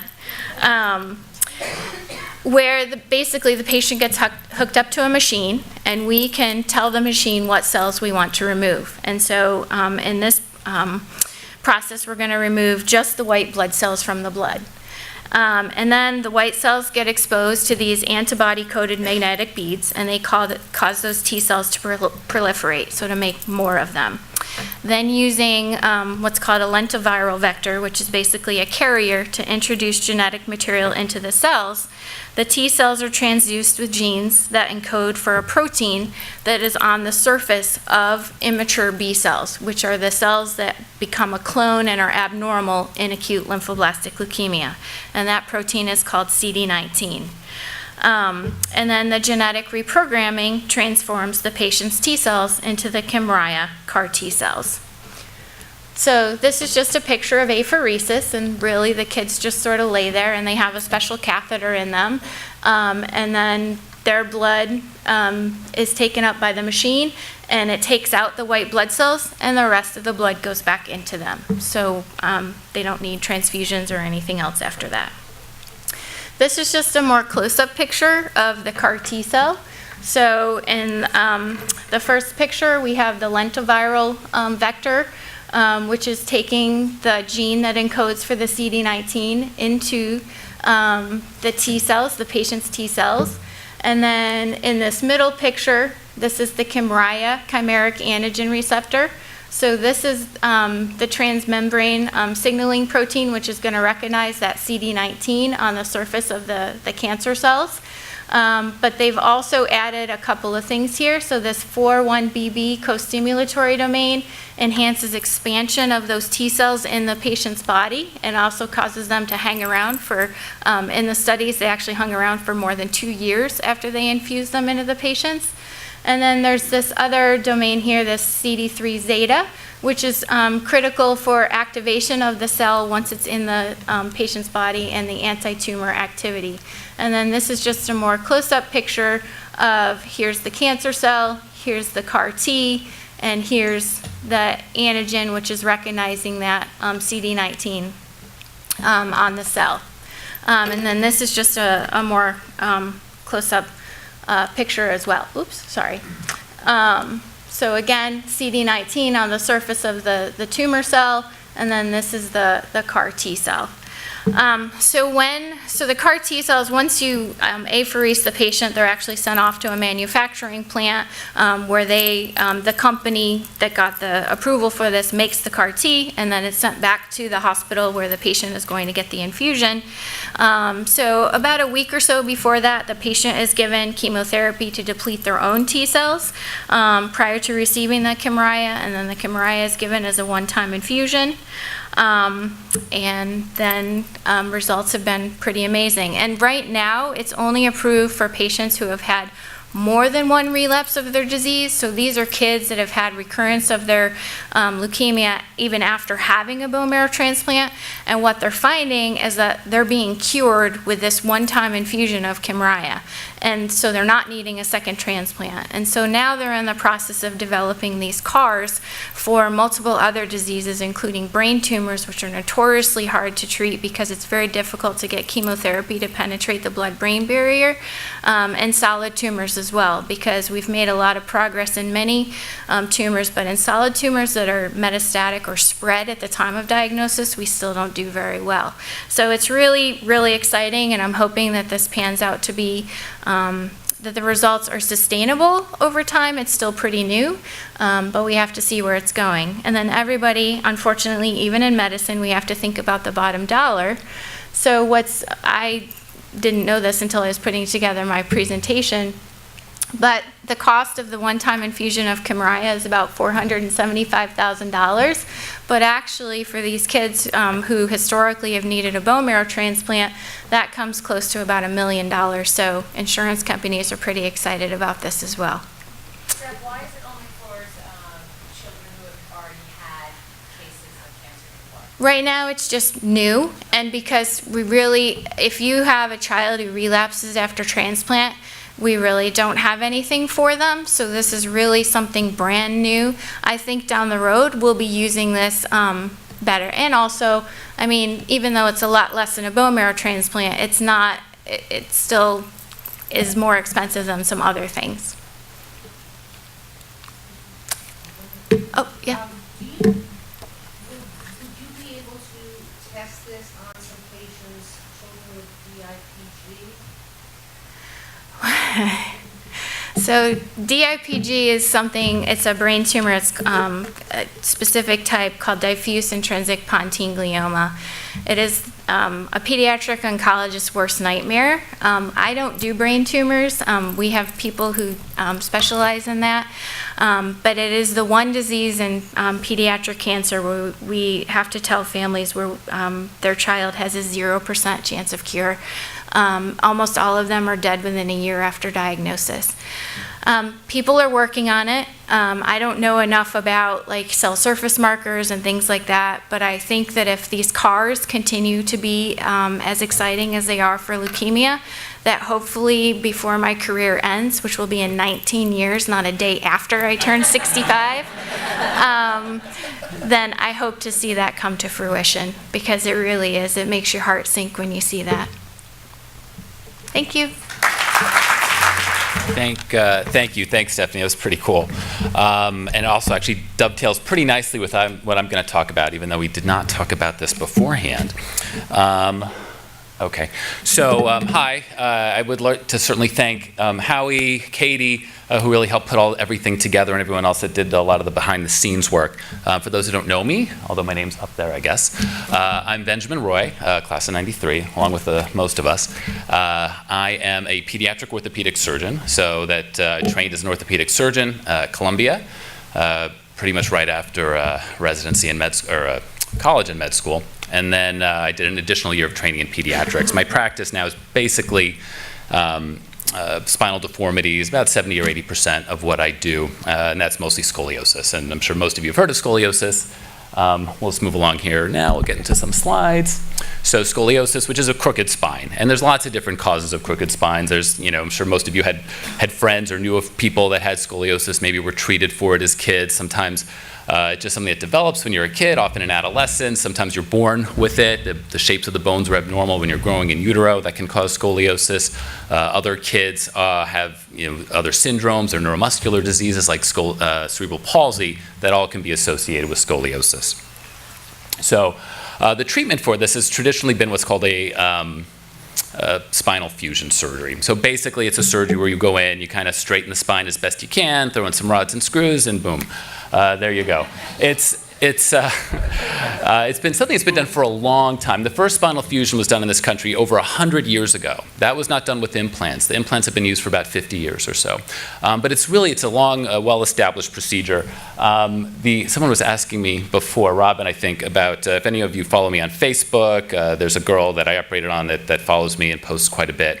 So I can talk about her publicly, but these are her x-rays. This was a kid who was really just totally collapsed on top of herself, kind of folded in half, and it still doesn't look perfect by any means, but she's a world better. Okay, but what I'd like to talk a little bit about today is sort of a separate subset of scoliosis called early onset scoliosis. So we don't just separate scoliosis according to how what caused it to develop, but also how old the child is when they develop it. So the kids that are younger when they develop it, 9 is sort of a somewhat arbitrary cutoff, have a little bit harder time with it. They have more time to grow, more time for these curves to get worse and cause them problems.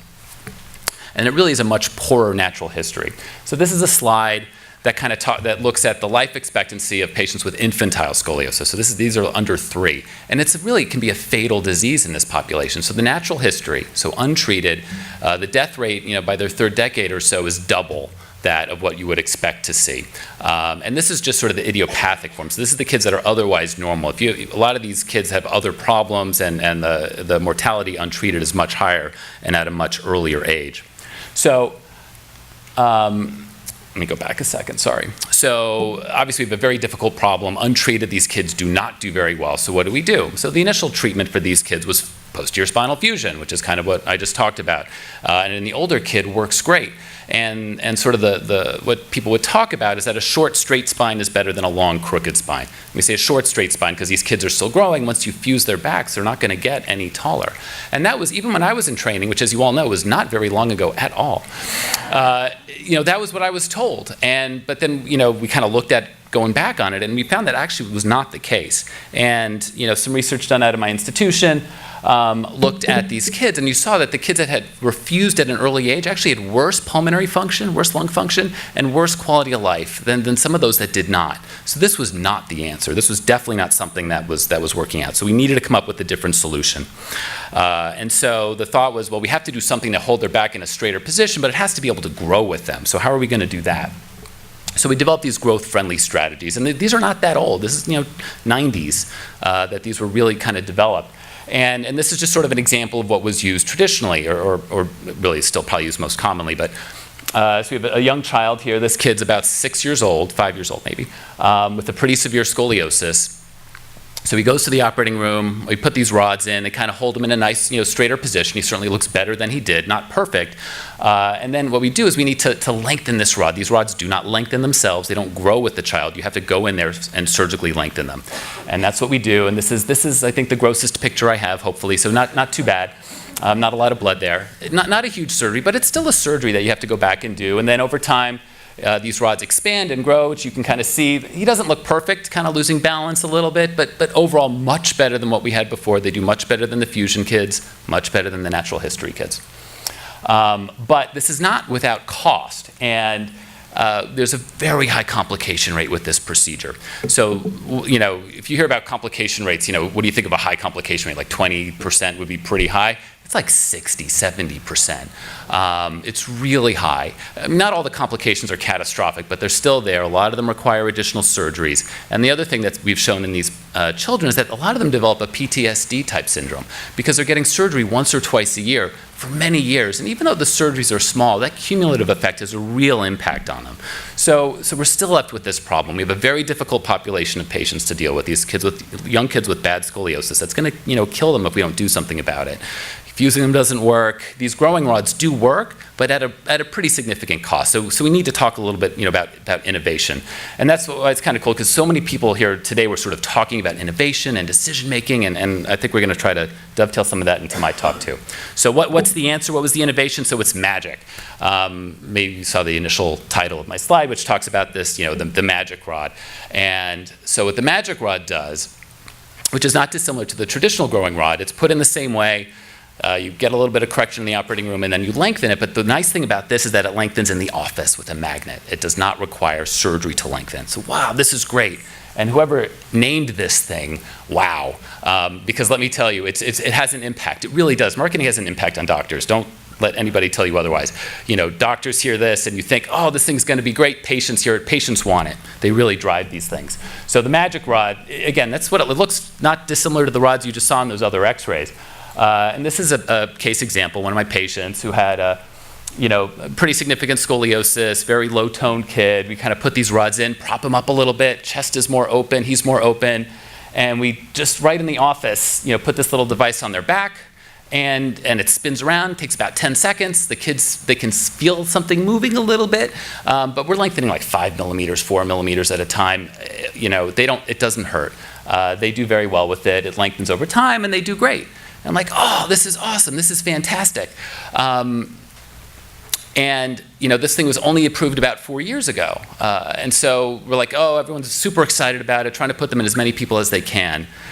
But it really is not without its problems. The complication rate for this is the same. It really is the same. 60, 70% complication rate in these kids. The complications are different. They're getting many fewer surgeries to be sure, but it really is not, it's not this panacea. It's not this where we thought we were going to be. It's not, well, excuse the pun, right? It's not magic. So the next thing, so we still need to continue to innovate and change and evolve. We've kind of seen sort of this evolution with these growing rods. We've gone from doing nothing to fusing to standard growing rods that need surgery to lengthen to these magic rods that lengthen with a magnet, but we're still not there yet, so we still need to innovate. Now this is a slide that I think is developed by an economist and kind of talks about innovation broadly, not specific to medicine. About 2% of all people are going to be innovators. These are going to be people at the front lines. They're developing the magic rods. They're working on new technologies, new techniques. About 10 to 15% of people are going to be early adopters. Those are the people that are first online for that new iPhone or everything else. They kind of jump right in with both feet. And then you have people, kind of coming in a little bit later, sort of feeling the water, seeing how things are coming along, all the way down to the laggards who want to make sure this thing's been in existence for 1,000 years before they actually use it. So this is very, sort of pertinent for what we're doing now. And somebody asked a question earlier of Stephanie about, well, why can't we use this technology for everybody? And there's a really good reason for that, because we don't know, right? We don't want to just use it on everybody. When people are developing these new techniques, new technologies, these are people that are at the top of their field. They're surgeons. They tend to be technically incredibly gifted. They're doing research on this. They have very select indications. They're not doing it on everybody. They're thinking about, who am I going to use this for? Who's going to best have a good outcome as a result of this. And that's what they do. That's what they look at. And that's why they have good outcomes. And then they write up what they're doing. They publish. They speak at conferences. And then everyone's like, oh, this looks awesome. This looks great. And then they kind of start using it themselves. But they're not as careful. They're not doing research on it necessarily. They don't necessarily have the exact same indications. They may not have the exact same technical skills. And the outcomes are never as good. So whenever you kind of see these follow-up studies, so with the magic, initial results all looked fantastic, but when it kind of gets out and everybody's doing it, it doesn't work quite so well. And that's the fear, I think, with some of the immunotherapies is like, we're going to use it on the hopeless cases first, and it works there. Then you kind of roll it back and see where else you can use it, because there's always this law of unintended consequences. The kids are doing well now, but who knows? Maybe in 5 years something crazy happens or something like that. We just don't know, and it's important to kind of know that. Just talking a little bit more about technology, FDA needs to approve a lot of these things, even though we use things off-label all the time. But just because the FDA approved it doesn't mean it's better. So if a new technology is approved, it just means it's equivalent and as safe as what's already out there. So just because it's new does not automatically mean that it's better.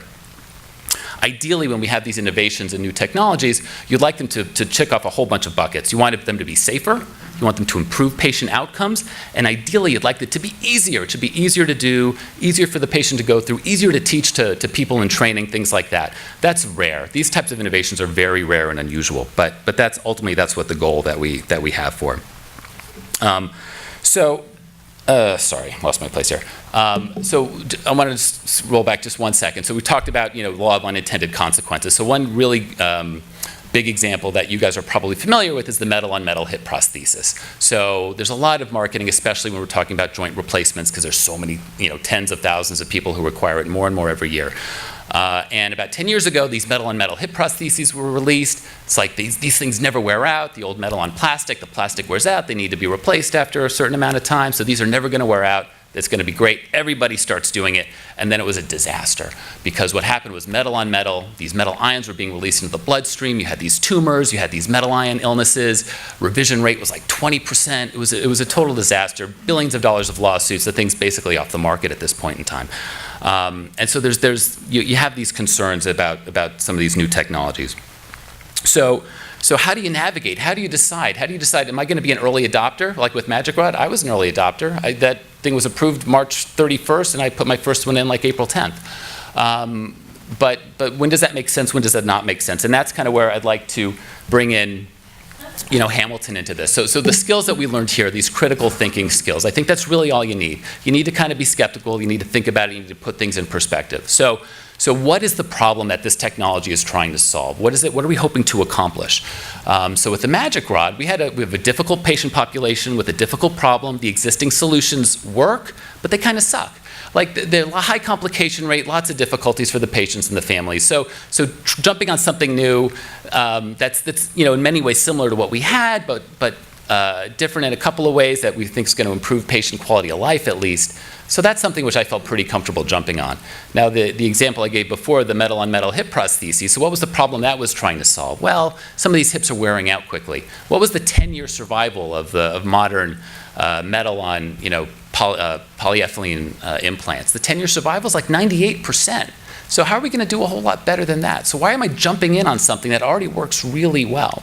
And so for me, that's kind of how I sort of try to frame this question. So if you or family members go into a doctor and they said, the hospital's pushing this robotic surgery or the latest and greatest implant or this new surgical approach, you need to find out and talk to the doctor and get a couple of opinions. What is the problem? Why did we have to evolve this way? What is this trying to solve? How is this going to improve my life compared to what I would have had otherwise? And I think that if you kind of help get that and put that in perspective, it can really help you make your decisions. I mean, some of you are, but not all of you are doctors. And so it's hard without that level of knowledge to really make a truly informed decision about some of these things because you don't know. So you try to ask the right questions and put things in perspective, and hopefully that'll help you make the right decision for you and your family. So thank you very much. In addition to this, 75% of all the mental health disorders develop by this time. So if you're going to have a mental health disorder, you already have it by the time you get to college for the most part. 30% of college students feel that they are so depressed that they can't function. And that's a really serious consequence for a lot of the people. However, only 50% of those students that actually feel that depressed and that horrible are actually seeking care.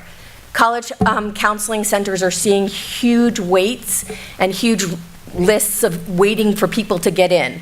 Now, why is that? That's because of a couple of reasons. First of all, there are a lot more students coming to college now that wouldn't have been in college before. Also, to get to college, it's very competitive, and once you get there, that's still not enough. Anxiety has surpassed depression as the #1 mental health disorder in this population, although depression and anxiety go hand in hand. 41.6 are seeking mental health services for anxiety, social anxiety, poor coping mechanisms, and the top 5 reasons for seeking mental health help is anxiety, depression, relationship issues, stress, academic performance. Now, this is coupled with the fact that their brains are underdeveloped and they have poor impulse control, and they often, unfortunately, self-medicate. And so how does this tie together? College students are leaving home a lot of the time for the first time ever, and they have the underdeveloped impulse control. So increased anxiety levels, underdeveloped impulse control, freedom to drugs, alcohol, medications, whether their own or somebody else's, stimulants, legal, illegal activities, sexual activity, motor vehicles. It's very hard with limited parental behaviors and parental control to oversee this, and they're here by themselves. So there are a lot of, there's a huge shortage in psychiatric providers, and by psychiatric providers I mean mostly people who can provide medication, but also in counseling centers where there's not enough really to cover the need for all the students that need to get mental health care. A lot of nurse practitioners who are not mental health providers, who are family nurse practitioners or pediatric nurse practitioners, are medicating these kids or taking care of their mental health needs, but aren't as comfortable taking care of that because they don't know the medications as well, and they don't know the comorbidities as well either. So it can be a really tough, tricky situation to take care of. So again, what are we doing from here, though? I mean, there are some lights at the end of the tunnel. School programs that are focusing on academic and counseling centers, well-being that's taught, just completely about, emotional regulation. Rachel talked about that class happiness. Lori Santos was really helpful for me to write this program.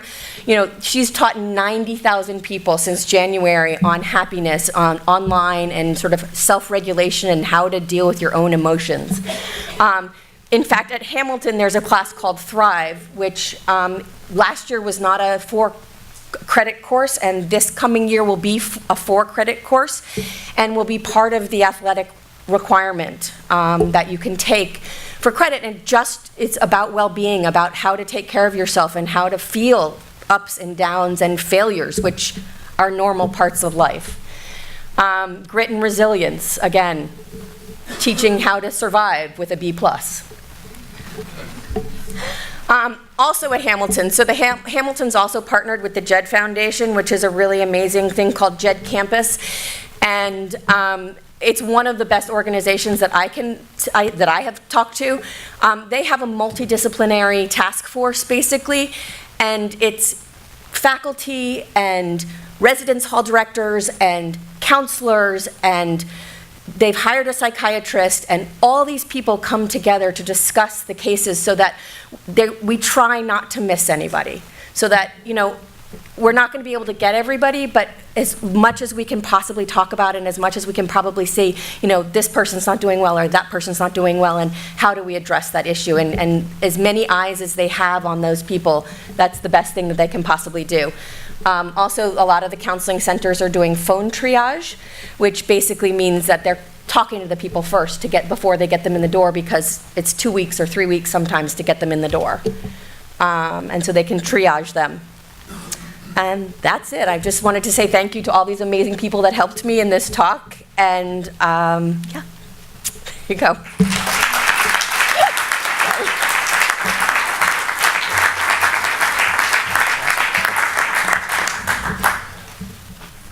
Questions for our medical folks? I know we had some earlier, but we can certainly take some more. Hi, everybody. Hey, thanks. And first of all, this has been super fascinating. All of you have done a wonderful job. I've been dabbling a bit with nanotechnology for another field, and I'm wondering how far you've gone in that area, surgically especially, but also in helping cells out. And is it the future? Greg might have more to say on this than I do. There certainly is a role for some nanotechnology with some implants and joints, and also in getting building these sort of microstructures for ligaments to heal on. That's a little bit outside of my world. I have a relatively gross world, not gross and disgusting, but gross as in like I don't do minimally invasive surgery. I don't do little arthroscopic surgery through little incisions. Everything I do is pretty big through big incisions and with big wide exposures. So I don't have that, but there's certainly absolutely in different components of in the orthopedic world anyway. I know that there are roles for that. Yeah. Yeah, I mean, I'm not involved in any of the, I'm more of a clinical practice also, but there certainly in terms of research on a basic science level, it's absolutely, that's where the future is molecular engineering, bioengineering, pharmacologic engineering. So yes, that's the bottom line answer is that is where a lot of the future research and advances are coming from. I have a question for Robin, actually. Is the mental health of a new college freshman different than it was 25 years ago, or is our awareness and approach to it different? So I think it's probably twofold. There are definitely more students coming to college at this point with diagnosed mental health illnesses. So whether they were undiagnosed in the past, I'm not sure. But there are definitely also many more students who in the past wouldn't necessarily seek a college education because of their debilitating illnesses that are now going to college. So it's definitely much more prevalent for that reason. What about 3D printing?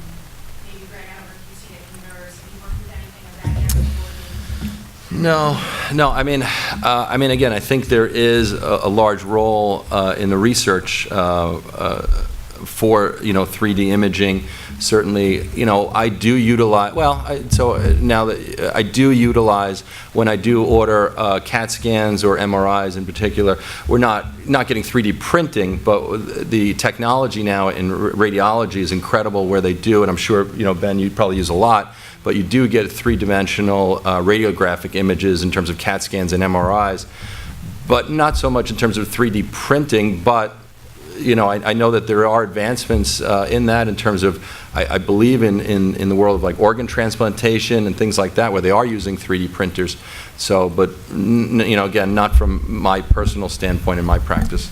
So yeah, we certainly do use it. I use it on a relatively routine basis. We print spines off of CT scans, and that's great for preoperative planning. There's some new technologies out that will then, based on those three-dimensional spines, will create jigs. So in surgery, you expose the spine, you put the jig on top of it, and it tells you exactly where to put your screws, especially for these really more complicated deformities where it's really, the anatomy's not normal. You don't have to use a million x-rays in the operating room to do that. They're doing 3D printing of implants. Tumor surgeons are doing this more and more because you can plan it preoperatively, you know what you need, and they actually make exactly what they need to fit exactly what they are. So there certainly is a widely growing role that's only going to expand as the technology gets cheaper.